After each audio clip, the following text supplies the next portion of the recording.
Hello दोस्तों, एक बार फिर से स्वागत है आपका आरएम स्टडी पॉइंट में। यहाँ पर बहुत ही बड़ा सूचना आप सभी के समक्ष हम अभी देने वाले हैं, जो कि उन सारे टीचर के लिए है जो स्वक्षमता परीक्षा पास कर लिए हैं और अपना जो है स्थानांतरण के लिए इंतज़ार कर रहे हैं। और साथ ही साथ जो है जहाँ-जहाँ पर उनका स्थानांतरण होगा और वो सारी प्रक्रियाएँ किस प्रकार से चलेगी और किस तारीख से, यानी कि डेट जो है आ चुका है। आपका डेट जो है यहाँ पर डिक्लेयर कर दिया गया है। देखेंगे एक-एक बात को हम यहाँ पर देखेंगे और आपको वेरिफ़िकेशन में आना है और किस-किस तारीख को आना है। और साथ ही साथ जो है आप अगर 1 टू 5 के हैं और 11th-12th के 9th 10th 6 टू 8 हैं, तो सारे जो सारे के सारे टीचरगण हैं, उनके लिए जो है डेट एक दिया गया है और उसी डेट में आपको जाकर वेरिफ़िकेशन अपना करवाना है। और कौन-कौन से डॉक्यूमेंट लगेंगे, वो सारी प्रक्रियाओं के साथ जो है आप किस विद्यालय में जाएँगे, ये सारी प्रक्रियाएँ जो है किस प्रकार से चलेगी, वो सारी जानकारी यहाँ पर साझा कर दी गई है। एक यहाँ पर देख सकते हैं कि आप सब जानते हैं कि जो ये नियमावली है, विशिष्ट नियमावली 2023 जो है, उसकी बात आप यहाँ पर देख सकते हैं कि फरवरी-मार्च में इसका एग्ज़ाम हुआ था। पहला सक्षमता जो है फरवरी-मार्च में इसका एग्ज़ाम हुआ और ये दिया गया है कि इसका रिज़ल्ट प्रकाशित कर दिया गया है और आप वेबसाइट पर जाकर देख सकते हैं।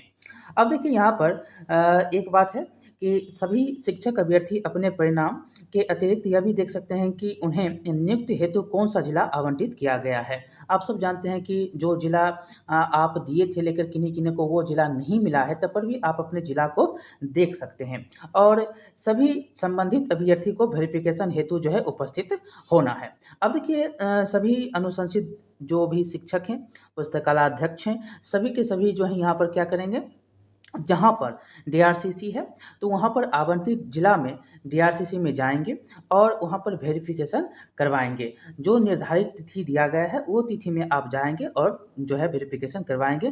पूर्वाह्न 9 बजे से प्रारंभ हो जाएगा और यहाँ पर 5 स्लॉट में दी गई है। पहला स्लॉट जो है 9 बजे से शुरू होगा और साढ़े 10 बजे तक चलेगा। दूसरा स्लॉट जो है साढ़े 10 से 12 चलेंगे और तीसरा स्लॉट जो है 12 से डेढ़ और चौथा डेढ़ से 3 और पाँचवाँ जो है 3 से साढ़े 4 बजे तक जो है, ऐसे कह दीजिए आप कि 9 से साढ़े 4 बजे तक आपका जो है वेरिफ़िकेशन होगा।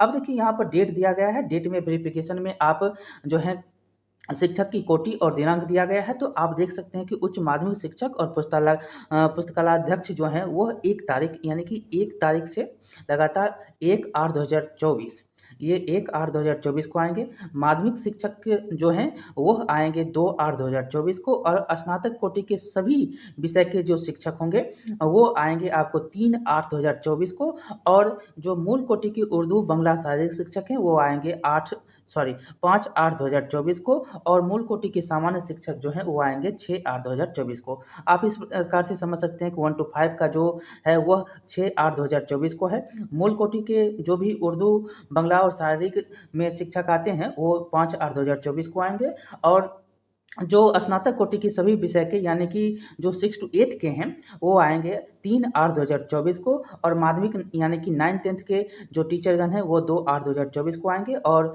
जो 11th-12th के और पुस्तकालयाध्यक्ष हैं, वो आएँगे 1/8/2024 को। 1/8 से लेकर 6/8 तक आपका वेरिफ़िकेशन होगा और ये जो है तिथि यहाँ पर दिया गया है, स्लॉट में होंगे और स्लॉट के आधार पर आपको यहाँ पर वेबसाइट पर आप देख सकते हैं और वेबसाइट के अनुसार आप यहाँ पर पहुँचिएगा, ठीक है? और देखेंगे तो यहाँ पर वेरिफ़िकेशन से संबंधित महत्वपूर्ण जो तथ्य अनुदेश दिए गए हैं, उसमें आपको सारे के सारे पॉइंट आपको समझना है। यहाँ पर पॉइंट वाइज़ दिया गया है कि वर्गवार, विषयवार और स्लॉटवार स्वक्षमता परीक्षा उत्तीर्ण शिक्षकों या पुस्तकालयाध्यक्षों की सूची जो है शिक्षा विभाग की वेबसाइट पर अपलोड कर दिया जाएगा और वेरिफ़िकेशन हेतु जो है कोई हड़बड़ी एवं आपाधापी नहीं करेंगे।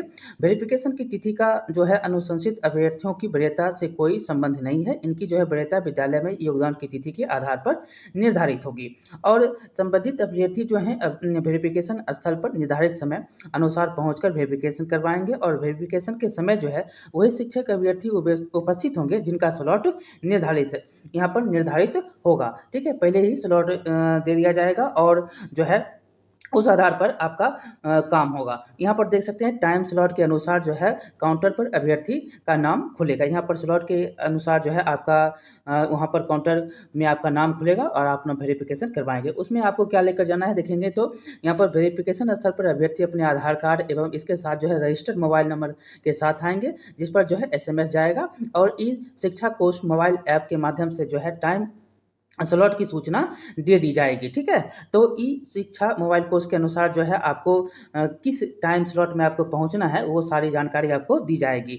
वेरिफ़िकेशन स्थल में प्रवेश का आधार जो है यही होगा, जो आपका स्लॉट दिया जाएगा, आज आपका होगा वेरिफ़िकेशन तो आप उस जो है समय में पहुँचिएगा। और वेरिफ़िकेशन में जो है भाग लेने वाले शिक्षक अभ्यर्थी जो है अधिकतम 3 दिनों के लिए ऑफ़िशियल ड्यूटी पर माने जाएँगे, यानी कि आप जो है वेरिफ़िकेशन में गए हैं तो आप ड्यूटी पर हैं, ठीक है? 3 दिन तक। और देखेंगे यहाँ पर तो प्रत्येक विद्यालय से कार्यरत बल के सापेक्ष तक जो है तिहाई शिक्षक अभ्यर्थी ही वेरिफ़िकेशन में आएँगे और 3 दिन पश्चात दूसरे शिक्षक अभ्यर्थी जो है वेरिफ़िकेशन हेतु आएँगे, ताकि विद्यालय में गतिविधि जो भी हो रही है वह प्रभावित नहीं हो। जो वेरिफ़िकेशन में आपका टाइम स्लॉट दिया जाएगा, उस आधार से आप आएँगे और स्कूल का भी काम होता रहे, ये भी जो है सुनिश्चित करना है। और वेरिफ़िकेशन के लिए जो है निर्धारित तिथि एवं टाइम स्लॉट में स्थानीय स्तर पर कोई परिवर्तन नहीं किया जा सकेगा, क्योंकि यह मुख्यालय स्तर पर जो है निर्धारित किया जा रहा है। और है कि वेरिफ़िकेशन के लिए जो है निर्धारित टाइम स्लॉट में अनुपस्थित रहने वाले अभ्यर्थी के लिए वेरिफ़िकेशन समाप्ति की तिथि के पश्चात जो है अलग से तिथि एवं टाइम स्लॉट निर्धारित किया जाएगा। अगर इस स्लॉट में आप नहीं पहुँच पाते हैं तो आपके लिए अलग से टाइम भी दिए जाएँगे। आप देख सकते हैं यहाँ पर 1-2 पॉइंट और जो आपको क्या-क्या लाना है उन सारी बातों को यहाँ पर देखेंगे। तो निर्धारित तिथि में आपको वेरिफ़िकेशन हेतु अभ्यर्थी जो होंगे, होने वाले अभ्यर्थियों को स्वक्षमता परीक्षा में भरते जो भी फॉर्म भरे हैं, वो सारे जो अपलोड किए हैं फॉर्म, उसमें जो है वो सारे के सारे यहाँ पर विवरण दिया गया है, वो आपको लाना है। मूल जाति प्रमाण पत्र होगा, दिव्यांग होगा, अगर दिव्यांग है तो मूल आधार कार्ड होगा, नियोजन पत्र होगा, मैट्रिक प्रमाण पत्र, इंटर होगा और स्नातक प्रमाण पत्र होगा। और हम देखेंगे तो क्या-क्या है? और यहाँ पर देखिएगा तो जो स्नातकोत्तर है वो है, डीएलएड या बीएड है, दक्षता है, बीटेट है, एस्टेट है, सीटेट है, ये सारे के सारे डॉक्यूमेंट जो है स्व प्रमाणित पत्र आप लाएँगे। और उक्त प्रमाण पत्रों के अतिरिक्त जो है अभ्यर्थी के निम्नलिखित अभिलेख भी जो है लाना होगा, जैसे कि बिहार विद्यालय समिति जो है परीक्षा समिति द्वारा जारी स्वक्षमता जो है परीक्षा का मूल प्रवेश पत्र होगा, पासपोर्ट साइज़ का 3 फ़ोटोग्राफ जैसा कि समिति द्वारा जो है आयोजित स्वक्षमता परीक्षा में शामिल हेतु आप परीक्षा में जमा किए थे, मतलब समिति में जमा किए थे। और अभ्यर्थी अपना बैंक अकाउंट नंबर के साथ जो है कैंसिल चेक भी और पासबुक की प्रति भी लाएँगे। ये सारे के सारे बातें आपको याद रखने हैं और उसके बाद जो है जिला पदाधिकारी का जो है सारी बातें यहाँ पर दी गई हैं, वो आपको उतना नहीं ध्यान देना है। तो ये सारी की सारी बातें आपको जो मुख्य बातें थी वो हमने आपको बता दी, जो साथ मिलाना है और क्या कैसे आना है, ये सारी बातें यहाँ पर दी गई है। चलिए मिलते हैं अगले वीडियो में, बहुत-बहुत धन्यवाद। लाइक, शेयर, सब्सक्राइब बहुत-बहुत धन्यवाद।